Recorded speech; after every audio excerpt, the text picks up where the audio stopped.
Abordamos a continuación el concepto de filosofía de la técnica. ¿Qué es la filosofía de la técnica y cuándo emerge la filosofía de la técnica? La filosofía de la técnica nace de la mano de un filósofo ingeniero como Ernst Kapp, ¿sí?, que se preocupó de pensar cómo la técnica no solo responde a las necesidades humanas para modificar el entorno y poder subsistir en ese entorno, sino que también comporta una cultura, porque la técnica comporta una cultura, como vamos a ver a continuación. Pero ahora me interesa que nos fijemos en esa imagen que tenemos ahí, ¿no? Esa pertenece a uno de los famosos frescos, es una alteración de uno de los famosos frescos de la Capilla Sixtina, en la que supuestamente Dios está tocando al hombre, ¿no? Pero ahí vemos que la mano de Dios sigue siendo la mano de Dios, pero la mano del hombre está suplantada por la mano de un robot, ¿sí? ¿Qué te sugiere esta imagen? ¿Qué es lo que nos está pidiendo reflexionar o nos está pidiendo preguntarnos esta imagen, ¿no?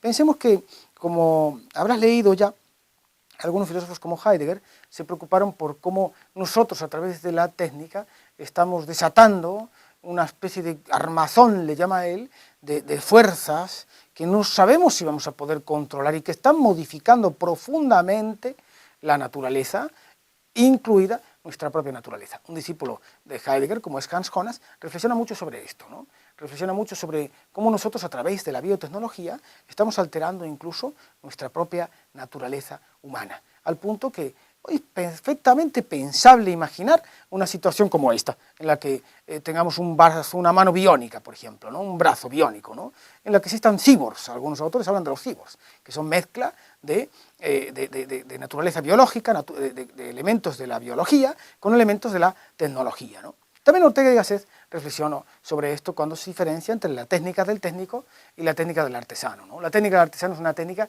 en la que la técnica es herramienta, es instrumento, es medio por parte de ese sujeto que es el artesano y por lo tanto tiene una dimensión diferente. Sin embargo, la técnica del técnico, nos dice Ortega, inaugura un mundo en el que la técnica tiene un lenguaje propio, específico, y es el técnico el que está subordinado a la técnica y no al revés, ¿no? Avancemos un poco más, ¿no? ¿Qué podemos decir desde la filosofía respecto a la técnica? Bueno, habrás visto, leído en la bibliografía obligatoria, que hay distintas posiciones al respecto. Hay algunas posiciones que dicen que la tecnología realmente no constituye un objeto de reflexión. ¿Por qué? Porque la tecnología se refiere a lo artificial y lo artificial tiene un peso ontológico menor que lo natural. Pero preguntémonos, vayamos, ¿realmente lo artificial tiene un peso menor que lo natural en nuestras sociedades? Que podemos avanzar hacia la construcción de robots, o ya tenemos en marcha, ¿no?, de formas de inteligencia artificial que son muchísimo más densas y complejas que la inteligencia humana. Hay otra vertiente que dice que los objetos técnicos no tienen una identidad como si tienen los objetos naturales, lo que también podemos cuestionar, porque realmente es cierto que los objetos técnicos no tienen una identidad. En realidad, la filosofía de la técnica lo que pretende es descubrir cuáles son los sentidos, los significados que detrás de los objetos técnicos están, ¿no? Y qué responsabilidad nos cabe a nosotros respecto a los objetos técnicos. Se me ocurre que pienses en un ejemplo. Es un ejemplo que pertenece a la película 2001, Una odisea en el espacio. Posteriormente se han hecho miles de películas para invitarnos a reflexionar sobre esto, ¿no? En esa película, Stanley Kubrick nos cuenta un complejo sistema de navegación aeroespacial, una nave espacial que va manejada por robots. Pero los robots, porque se enojan, es decir, son robots que llegan a tener hasta emociones, fijaros, ¿sí?, se enojan con los navegantes de la tripulación y los van exterminando uno a uno. Una metáfora para pensar los riesgos que nos sitúa la técnica, ¿no? Por no hablar de otra película como Gattaca, que también podemos ver como ejemplificación de esta dimensión de la técnica. En Gattaca, que es el nombre de la película, viene del orden de las bases nitrogenadas que componen el ADN, guanina, tinina, citosina y adenina. Pues todos los seres humanos son modificados genéticamente para que sean más perfectos. Sí, salvo uno que es un hijo natural, ¿sí?, un hijo del amor, le llaman en la película, ¿no?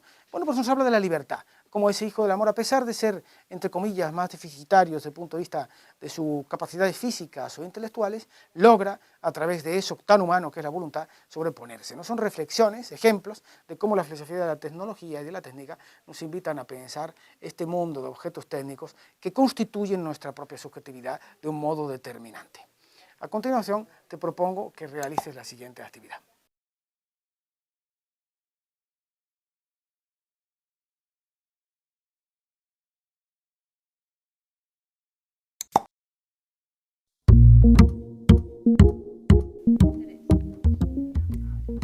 te ofrezco a continuación una clave de respuesta a la línea de tiempo que has podido realizar en la actividad.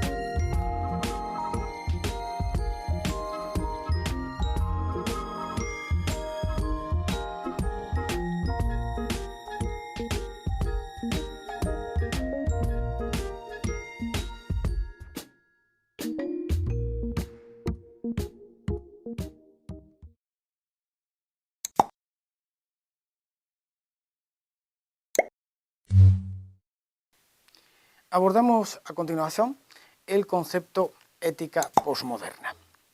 Ahí tienes en la imagen dos grandes obras que pretenden abordar la ética posmoderna. Por un lado, la obra que se titula Ética posmoderna, del autor Zygmunt Bauman, y por otro lado, la obra de Gilles Lipovetsky, El crepúsculo del deber. Bueno, ética, la palabra ética quiere decir ethos, carácter, ¿no?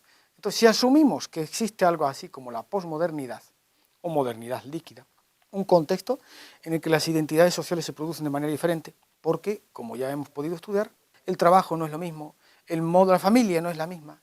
Es decir, nosotros vivimos sociedades en las que las relaciones laborales son mucho más fluidas y flexibles, y vivimos sociedades en las que las relaciones familiares también lo son, tanto porque cambiamos de familia, conformamos familias diferentes, familias ensambladas, etcétera, cuanto porque dentro de la propia familia las relaciones internas ya no son igual, ya no son las mismas que eran antiguamente, ¿no? Esto hace que vivamos en una situación diferente desde la construcción del ethos, entendido como tal por las virtudes, los hábitos que tenemos, las disposiciones morales, las disposiciones afectivas que nos caracterizan, ¿no? Cualquiera de nosotros, que somos ya de determinada edad, no se nos ocurriría decirles a nuestros padres que no nos gusta ir a la escuela, pero lo asumías por deber, es decir, era el deber, era lo que te correspondía hacer, como después te iba a corresponder trabajar de determinada manera, como te iba a corresponder casarte, etcétera, etcétera, ¿no? Eso era como lo normal, la rutina, el camino de la vida, como dice Ortega y Gasset en algunas ocasiones, ¿no? Sin embargo, nuestros hijos hoy protestan y dicen que no les gusta ir a la escuela porque las escuelas aburren, con argumentos que son pues realmente curiosos desde nuestra perspectiva ética, ¿no? La ética posmoderna se refiere precisamente a esto, ¿no? A esa emergencia de nuevos criterios valorativos que ya no tienen que ver con el deber, ni tienen que ver con lo correcto, ni tienen que ver con lo justo, es decir, a la idea de que, bueno, justo depende de quién lo diga, ¿no? Como la famosa frase del poeta Campoamor, nada es verdad ni mentira, todo depende del color de cristal con que se mira, ¿no? Esa idea de que los términos tienen un valor puramente contextual, ¿no? O la idea de que realmente no existen fuentes de autoridad, ¿sí? Lo cual pues, es problemático, como nos dice Bauman, ¿no? Porque si no existen fuentes de autoridad, ¿qué entendemos por libertad? Si no existen fuentes de autoridad, ¿no? La autoridad hay que entenderla en un sentido especial, ¿no? Según Bauman, no es solo autoritarismo, por supuesto, sino que es la construcción de unos criterios mediante los que abordar la contingencia del existir humano, ¿sí? Entonces, si no existen fuentes de autoridad, como pueda ser, por ejemplo, la razón para la época moderna, ¿sí? O el deber, Kant piensa el deber, nos dice, el deber es el acto mediante el cual la razón organiza los instintos, los deseos, etcétera, etcétera, ¿no? Pero si no existe esa autoridad de la razón sobre los deseos, instintos, etcétera, estamos en una situación, nos dice Bauman, en la que la propia libertad puede peligrar, porque ¿cómo vamos a ser libres si no organizamos nuestra propia existencia conforme a unos criterios, ¿no? La ética posmoderna, por lo tanto, se refiere a este conjunto de problemas que emergen en nuestras sociedades, en las que pues, han cambiado muchísimo las cosas respecto a las sociedades más tradicionales, que se llaman modernas, ¿no? Porque la palabra posmodernidad y modernidad se usa usualmente con esta ambigüedad, ¿no? Posmodernidad es lo que hay hoy y modernidad es lo que había antes, ¿no? Aunque no es muy preciso el uso, pero se entiende el concepto contextualmente utilizado y a qué tipo de problemáticas hace referencia, ¿no? A continuación, te dejo una actividad para realizar.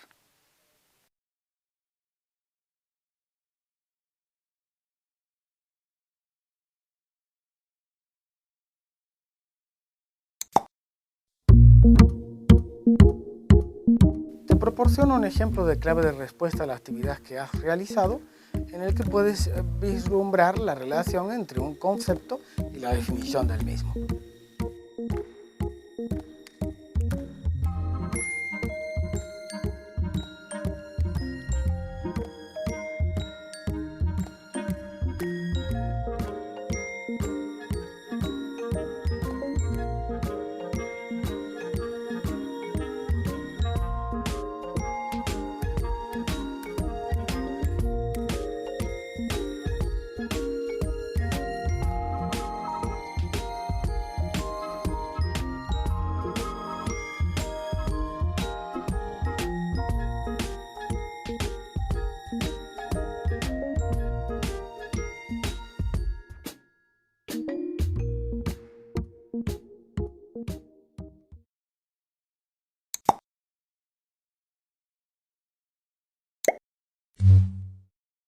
Abordamos a continuación el concepto de emociones y moral, las emociones morales. En esta imagen puedes observar distintos rostros, ¿sí? Las emociones se plasman a través de rostros, ¿sí? En ética, en algunas corrientes éticas, además, la expresión rostro es muy importante. Cuando, por ejemplo, Levinas nos dice que la ética se apoya en el rostro del otro, ¿no? Pero el rostro del otro expresa emociones. Muchos psicólogos se han encargado de estudiar la expresión de las emociones a través de los rostros, ¿no? La idea de la ética en relación a las emociones es que las emociones tienen múltiples valores, ¿no? Tienen un valor cognitivo. Primero, las emociones nos ayudan a situar el valor de las cosas, de los objetos, de las relaciones que tenemos con los demás entes que componen nuestro entorno respecto a nuestras propias necesidades, deseos, etcétera, etcétera, ¿no? Las emociones tienen, por lo tanto, un valor de conocimiento. Nos permiten conocer qué es lo que está pasando en el entorno. Pensemos, por ejemplo, en el miedo. El miedo es una emoción que nos permite conocer peligros. Tiene un valor cognitivo. Pero tienen también un valor, por supuesto, afectivo. Las emociones nos permiten valorar las cosas. Y valorar es estimar, es otorgarle un peso mayor a una cosa que a otra, entendiendo cosas en un sentido amplio, ¿no? El que también forman parte de las personas, los animales, etcétera, etcétera, nosotros mismos, ¿no? Entonces, por ejemplo, mediante el amor, Ortega nos decía, el amor es esa situación en la que la persona pues empieza a valorar un objeto sobre todo lo demás, ¿sí? De tal punto que todos los demás objetos empiezan a tener un brillo especial porque refulgen en función del valor que le otorgamos a este objeto, ¿no? Cualquiera que haya tenido la experiencia de estar enamorado sabe que esto tiene una gran dosis de verdad. Las emociones también tienen un valor ético, por lo tanto. Hay una filósofa que lo dice muy bien, Victoria Camps, ¿no? Dice, no basta solo con hacer el bien, ¿sí? Tenemos que quererlo. El punto de vista ético consiste en ese querer el bien, y ese querer es puramente emocional. Por lo tanto, en ética, digamos, y eso es lo que nos van poniendo de manifiesto las corrientes de neuroética en nuestros días, es cada vez más importante tener en cuenta el peso, el valor, la dimensión que las emociones tienen en el ejercicio de la virtud, o en el ejercicio de lo correcto, o en la apreciación incluso de lo que es justo, como viene en el ejemplo de ese libro, la razón cordial. Hay una frase de Pascal que lo explica muy bien, ¿no? El corazón ve cosas que la razón no puede ver. Es decir, frente a esa idea de que la razón es ciega y que la justicia es ciega, hay muchos autores que han investigado cómo no es así. La justicia no puede funcionar sin una dosis de compasión. Y la compasión no es ciega, la compasión es una emoción que presupone la capacidad de empatía, de sufrir con, que es lo que quiere decir pasión con, tener la pasión con el otro, conjuntamente con el otro, ¿verdad? Entonces, no hay justicia posible si uno no comprende las razones por las cuales el otro actúa, ¿sí? Entonces, la justicia cordial presupone la razón cordial, las razones del corazón, las razones que están en cierta relación con las emociones, ¿no?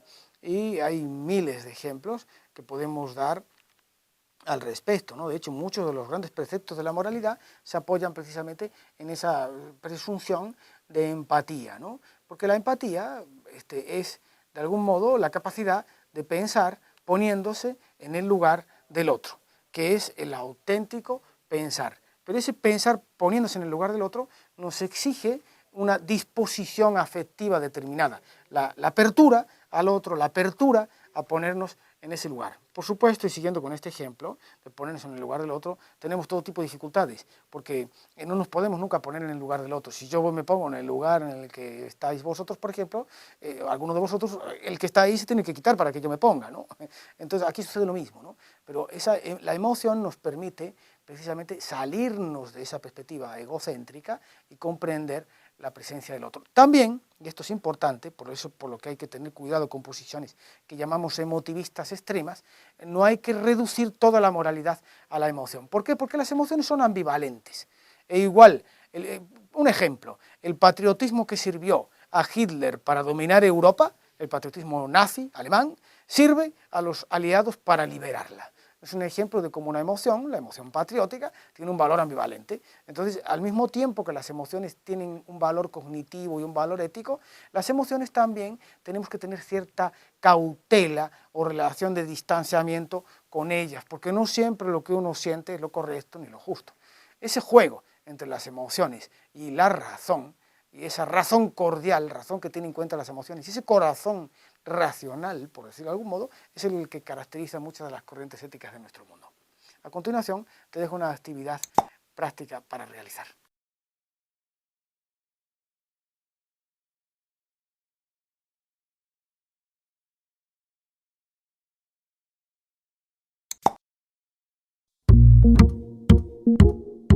Te presento una ejemplificación de clave de respuesta en el que tenés que poner en la actividad un concepto, la definición y el ejemplo que lo trae a caso.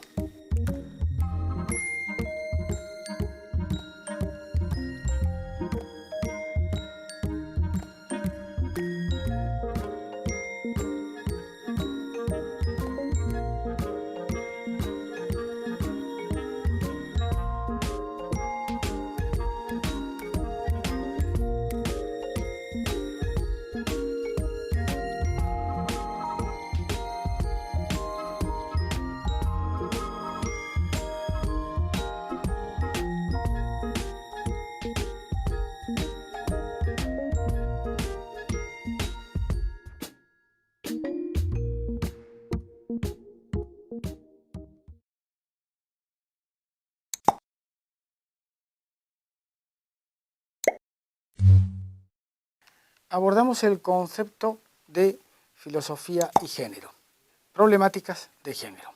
Como puedes ver en estas imágenes, ¿no? Tenemos por un lado el símbolo del género masculino y el símbolo del género femenino, pero como ves están enlazados ambos por un símbolo que es el símbolo de infinito. ¿Qué pretende representarnos esta imagen? Esta imagen pretende situarnos ante un problema que es un problema vivencial, que es la cuestión de la definición que tenemos respecto al género, ¿no? Se cuestiona la perspectiva filosófica tradicional por ser una perspectiva androcéntrica, una perspectiva que está pensada desde el punto de vista del hombre, ¿no? Incluso, por ejemplo, desde el punto de vista ético, hay algunos autores que sostienen que el modo como el género femenino comprende la justicia no es lo mismo que el modo como lo comprende el género masculino, ¿no? Bueno, habría mucho que hablar ahí, pero sería, por ejemplo, algunos psicólogos y filósofos como Jacques Lacan lo dicen, por poner un ejemplo y entender esta distinción, dicen que la mujer es la justicia, la entiende como para cada uno, sin embargo el hombre entiende la justicia o tiende a entender la justicia como el para todos, ¿no? Es decir, la justicia entendida como una relación universal que no conoce diferencias, o la justicia entendida como el apreciar la diferencia, la situación, el caso particular, ¿no? Algunos autores filósofos como Carol Gilligan han reflexionado mucho sobre esto, ¿no? Pero nos interesa entender que el feminismo, entendiendo como ese conjunto de ideas y de doctrinas y de pensamientos y de movimientos políticos que pretendían defender la perspectiva de la mujer en la sociedad, irrumpe con la ilustración, el ejemplo de Mary Wollstonecraft, ¿sí?, que llega a escribir una declaración de los derechos de la mujer, ¿no?, a emulación de la declaración de los derechos del hombre y del ciudadano de la Revolución Francesa, ¿no? Sin embargo, la ilustración mermó las potencialidades del feminismo, porque realmente las mujeres no adquirieron igualdad ahí, no tenían la capacidad de voto, ni tenían otras disposiciones o prerrogativas que sí tenían los hombres, ¿no? Por eso, la imagen que nos sugiere, ¿no?, es eso, pesar, esa balanza de la equidad en la que el hombre y la mujer, que ahí están representados por los estereotipos tradicionales del hombre azul, la mujer rosa, etcétera, pues están buscando esa equidad, ¿no? Esa igualdad. Igualdad de trato en el trabajo, igualdad de derechos, etcétera, etcétera, ¿no? No están puestos los colores de manera absurda, ni seleccionada la imagen de manera absurda, porque ¿por qué tenemos que reducirnos a contemplar el género dentro de esta diferencia entre género masculino y género femenino, ¿no? Una de las grandes apuestas de la filosofía feminista es precisamente la desnaturalización del género, es decir, no existe una relación automática, directa ni evidente entre el género y el sexo, ¿sí? Y en nuestros días, como podemos conocer a través de los colectivos que, bueno, tienen distintas denominaciones, ¿no? Como LGTBIQ+, es decir, el colectivo de lesbianas, gays, transexuales, queers, travestis y más, ¿sí? Ponen en el tapete una reflexión muy interesante, ¿no? Que es la reflexión sobre la construcción social del género, ¿no? Y cómo poder deconstruir esa diferencia para que dejen de existir esas relaciones de dominación que algunas tradiciones feministas llaman el patriarcado, ¿no? Por eso, estas dos imágenes pretenden representar esas dos grandes tradiciones del pensamiento feminista, como son el feminismo de la igualdad, ¿sí? Que es aquel que busca la igualdad, como su nombre dice, que es un feminismo que nace de la Ilustración, etc. Es, por ejemplo, el feminismo que se puede ejercer cuando se habla de igualdad de género, ¿no?